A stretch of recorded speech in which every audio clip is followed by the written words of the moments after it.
All right, reading from this December 1978 issue of Byte magazine, Fortran and its generalizations.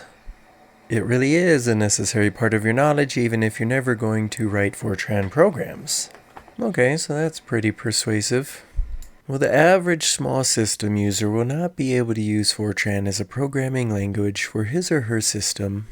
Some small systems have BASIC, and there is at least one Fortran system for the 8080 available from Microsoft, but Fortran is still chiefly a language for large computers, including mini computers and mid-sized computers. So that's a little awkward of a sentence. Nevertheless, there are many situations in which a knowledge of Fortran is important even to the small system user. The most important of these is the description of algorithms.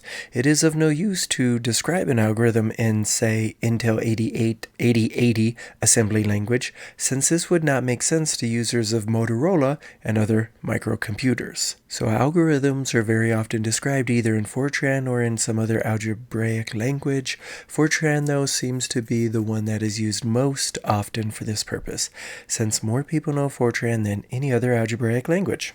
There are hundreds of books of Fortran today, all of which are written for the large system user who is presumably actually going to use Fortran to solve problems. It is very rare that one finds a description of Fortran written for those who merely need to understand algorithms, but who are going to rewrite those algorithms in some other language themselves. The present article is written to fill this need. The basic function of an algebraic language, of course, is to allow one to write algebraic expressions directly, given a formula like this. So we'll jump to the other side now. One has to write in assembly language something like load I, multiply by j, subtract I, add j, divide by n, store nk. So I zoomed out so you could look at this equation as I read that. On most small systems, the job is even harder than this. We have to call subroutines for multiplication and division. And in an 8080-based system, even addition and subtraction of quantities in memory cannot be done directly. The right addresses have to be loaded into H and L first. However, when you are describing an algorithm, rather than writing a program, the formula above is what interests us, and we would like to write it directly. In Fortran, we would write k equals I multiplied by j minus I plus j divided by n. There are several differences between the Fortran version and the original formula. Some of them are due to the fact that we have to be able to key the Fortran formula into a system on a terminal or a key punch. For instance, we have to use uppercase letters instead of lowercase, and we have to use the slash to mean divide. The parentheses are necessary because if we did not use them, that is, if we wrote k equals okay, so it's the same equation without the parentheses. Well, the formula we would be expressing would actually be this, since division takes precedence over addition. The last difference between the formula and its Fortran version is in the use of the asterisk. This is necessary whenever we have a multiplication, since j, just as in assembly languages, would be the name of a single variable. In Fortran, the name of a variable must start with a letter, can contain only letters and digits, although some versions of Fortran allow a few extra characters, most do not, and has a maximum length which depends on the system being used. Typical maximum lengths for identifiers are 8 characters. So that's in the IBM 360 and 370. But for UNIVAC 1100 series and DEC System 10, we're looking at 6 characters. In addition to the use of formulas of this kind, Fortran involves a number of other statements which express commonly encountered sequences of instructions. Among those are go to, where the 8080 assembly language user writes jump k, meaning jump to k, and the 6800 user writes bra k, meaning branch to k. The Fortran user writes go to 15, meaning go to statement number 15. Statements in Fortran have numbers rather than names, and the numbers have nothing to do with addresses in the machine. They can be assigned arbitrarily and do not even have to be in sequence, as they do in BASIC. So remember, Fortran involves a number of other statements which express commonly encountered sequences of instructions. So we talked about these sequences of instructions. Now we're going to talk about the if statement. The key punches used by many large system users do not have the characters greater than, less than, and then greater than or equal, or this thing. When I highlighted it, it becomes an I. I don't know what that is. So anyways, Fortran therefore uses LT for less than and .gt for greater than, and LE is less than or equal to, and you see the rest there. So here's the nice Fortran version of it. If A is less than B, go to statement 15. Fortran is distinguished from BASIC, ANALGOL, PL/I, and various other algebraic languages by requiring the parentheses after the keyword if, and also by not making use of the word then. So putting that in parentheses right there. Okay, these other languages don't do that. Fine. Fortran also uses EQ for equal in comparing and not the character sign equals, which is reserved for assigning statements involving formulas, such as in K equals, and then there's the equation discussed above, right? All right, now we have the keyword stop. This signals the end of an algorithm, although a large system will not actually stop at this statement, but will go on to do the next job, assuming that there are more jobs waiting to be done. Number 4 is end.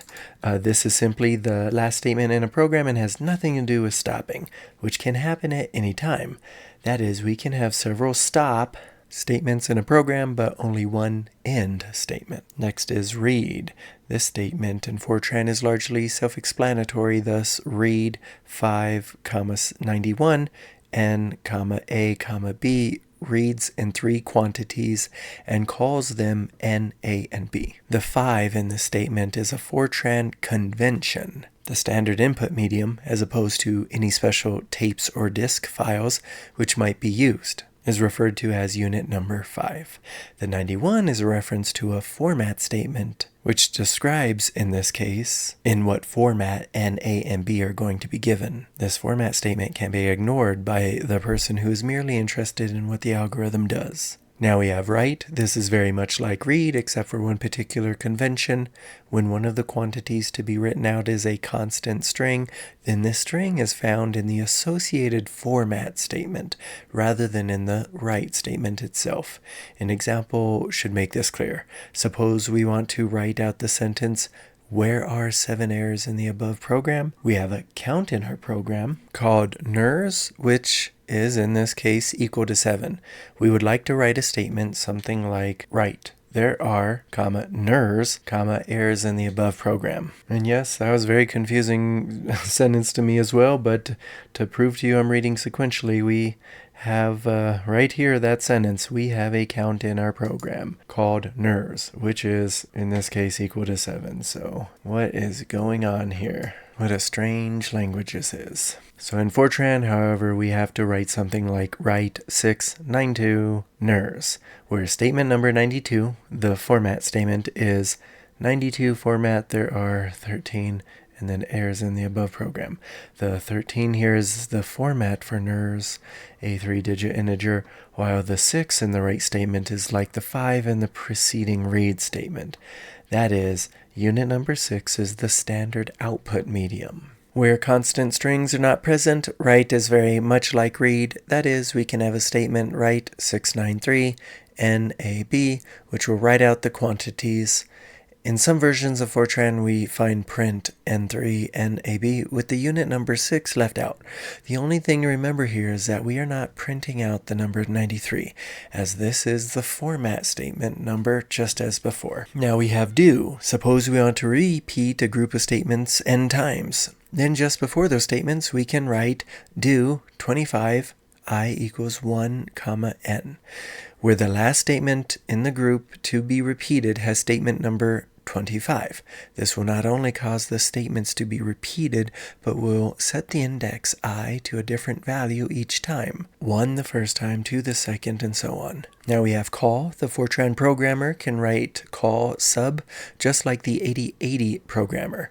The 6800 programmer would write JSR sub, meaning jump to subroutine. Okay, jump to subroutine. The difference arises when the subroutine sub has parameters, where the small system user has to figure out is own way of passing parameters, Fortran does this automatically. If the parameters are A, B, and C, for example, the Fortran programmer simply writes call sub ABC. Number 9, subroutine. At the beginning of every subroutine, there is a statement like subroutine sub XYZ, which says that the name of this subroutine is sub, and that its dummy parameters, sometimes called formal parameters, are X, Y, and Z. This means that if sub is now called as above, that is with the statement call sub ABC, then X corresponds to A. And I realize I've been skipping the advertisements, so let's just show that to you real quick. Here is for the Commodore PET. That's awesome. You have this little lion. Okay, down to the next advertisement. Only programmers should be allowed to sort. Isn't that ridiculous? They're your files, your information, and your needs. Take control of them now with Sort 80. And it only costs $95. Also ask about Remote 80 Intelligent Terminal software, and they'd love to hear from you, so you can write to or call this number. Now this is awesome for those of you who know what the S100 bus is. So you have these kits you can buy, and you can buy it even cheaper if you use cash. Bare motherboard is $44. And I like how they put the phone number next to interface ... And that's a solid company name, S100 Inc. And last one quickly here, Pacific Digital. This is their static RAM. You could plug that right into a S100 bus. So we were reading about subroutines, call sub ABC, then X corresponds to A, Y corresponds to B, and Z corresponds to C. All right, so that makes sense. Here's the subroutine. You have X, Y, and Z. And then here is you calling it. And so, yeah, ABC, X, Y, Z. Next up, we have return. This is used in a subroutine in place of stop. It stops a subroutine and returns to the program, which could possibly be another subroutine, which called the subroutine. If we use stop in a subroutine, the entire job will stop. So in Fortran, there are certain special functions. Square root, sine, cosine. Okay, I'm going to start speeding through this actually. So get ready, I'll be skipping a lot of things. Here it says we start a function with a statement like function f, which tells us that f is the name of the function and x, y, and z are the dummy parameters. At the end of the function, normally just before return, we write f equals e, where e stands for whatever we want the value of the function to be. If we then use the function f by writing u equals f abc, then just as before, x corresponds to a, y corresponds to b, z corresponds to c, and e will now be computed and u will be set equal to e. Interesting. Dimension, this is used to define tables, aka arrays. So dimension A, 50, for example, defines a table of 50 variables, which are called A1, A2, and so on up through A50. We can also, of course, make reference to AI and AJ plus 1 and the like. Dimension B3, 3 defines a matrix of 9 variables, B11 through B33, and we can make reference to Bij if I and j have values 1, 2, or 3. Next is real. Most large systems, of course, have floating point representations for real numbers. Fortran assumes that every variable represents a real number unless its name begins with I, J, K, L, M, or N, and even this rule can be overridden by a real statement. Thus, real lambda specifies lambda to represent a real number, even though its name begins with L. The integer statement allows us to define variables whose names do not begin with any of those letters to be integers rather than real numbers. An integer on a large system is typically 32, 36, 48, or 60 bits long. An integer on a microcomputer or mid-sized computer is typically 12, 16, 18, or 24 bits long. Normally, when we have a variable in a subroutine which is called, for example, j, and another variable in the main program or another subroutine which is also called j, these are treated by Fortran as two different variables. The exception to this rule occurs when j appears in common statements in both programs. The rules for writing common statements properly are complex, but in a published program, one may always assume that the rules have been properly followed. Every so often, one will be faced with a program written in some algebraic language other than Fortran, such as Algo or PLI. The main differences between these languages are as follows. Go-to statements in Fortran and BASIC have numbers, but statements in Algo and PLI have names. When a name is defined, it is followed by a colon. Okay, so I think it'll be kind of tedious to continue reading about the differences between Fortran and Algo. And I mean, the author will continue to compare Fortran to other languages. Here they're talking about dimension in BASIC. You'd use the keyword dim instead of dimension. So I'll finish this video with the last paragraph of the article.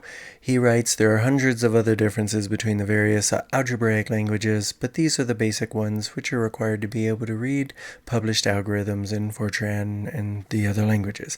Most such algorithms, with a few notorious exceptions, are presented in such a way as to only use the rules described above. The reader whose appetite has been stimulated by the possibilities of algebraic languages might do well to supplement his system knowledge, by renting a small amount of time, perhaps $100 worth, on a large system and trying out various features of Fortran, PLI, and the like. This is, of course, in addition to the use of cross-assemblers and cross-compilers, which still require large systems to produce small system object code.